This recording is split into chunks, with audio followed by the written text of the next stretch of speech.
अपने आप को पहचाने। एक शहर में बहुत ही ज्ञानी प्राप्ति साधु महाराज आए हुए थे। बहुत से दीन दुखी परेशान लोग उनके पास उनकी कृपा दृष्टि पाने हेतु आने लगे।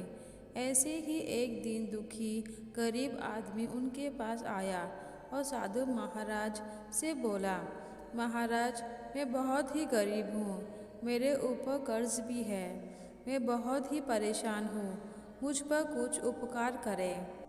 साधु महाराज ने उसको एक चमकीला नीले रंग का पत्थर दिया और कहा कि ये कीमती पत्थर है, जाओ जितनी कीमत लगवा सको लगवा लो।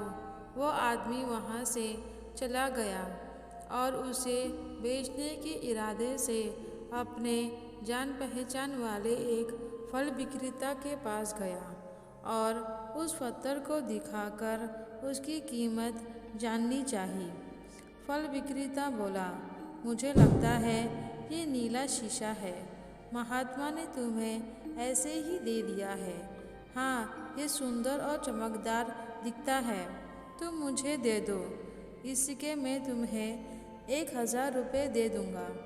वह आदमी निराश होकर अपने एक अन्य जान पहचान वाले के पास गया जो कि एक बर्तनों का व्यापारी था। उससे उस व्यापारी को भी वो पत्थर दिखाया और उसे बेचने के लिए उसकी कीमत जाननी चाहिए। बर्तनों का व्यापारी बोला, ये पत्थर कोई विशेष रत्न है, मैं इसके तुम्हें 10,000 रुपये दे दूँगा। वह आदमी सोचने लगा कि इसकी कीमत और भी अधिक होगी और यह सोच वो वहाँ से चला आया। उस आदमी ने उस पत्थर को अब एक सोनार को दिखाया। सोनार ने उस पत्थर को ध्यान से देखा और बोला, ये काफ़ी कीमती है, इसके मैं तुम्हें 1,00,000 रुपये दे दूँगा। वह आदमी अब समझ गया था कि ये बहुत अमूल्य है। उसने सोचा, क्यों ना मैं इसे हीरो के व्यापारी को दिखाऊं। यह सोच वो शहर के सबसे बड़े हीरे के व्यापारी के पास गया। उस हीरे के व्यापारी ने जब वो पत्थर देखा तो देखता ही रह गया। चौंकने वाले भाव उसके चेहरे पर दिखने लगे।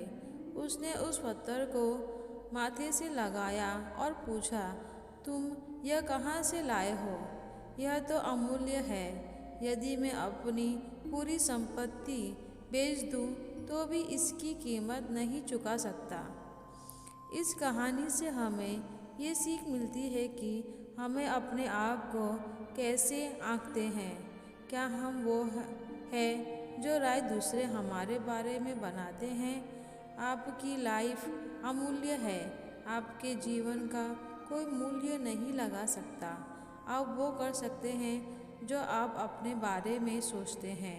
कभी भी दूसरों के नेगेटिव कमेंट से अपने आप को कम मत आंकें। ऐसे ही और भी दिलचस्प कहानी सुनने के लिए मेरे चैनल को लाइक, शेयर और सब्सक्राइब कीजिए।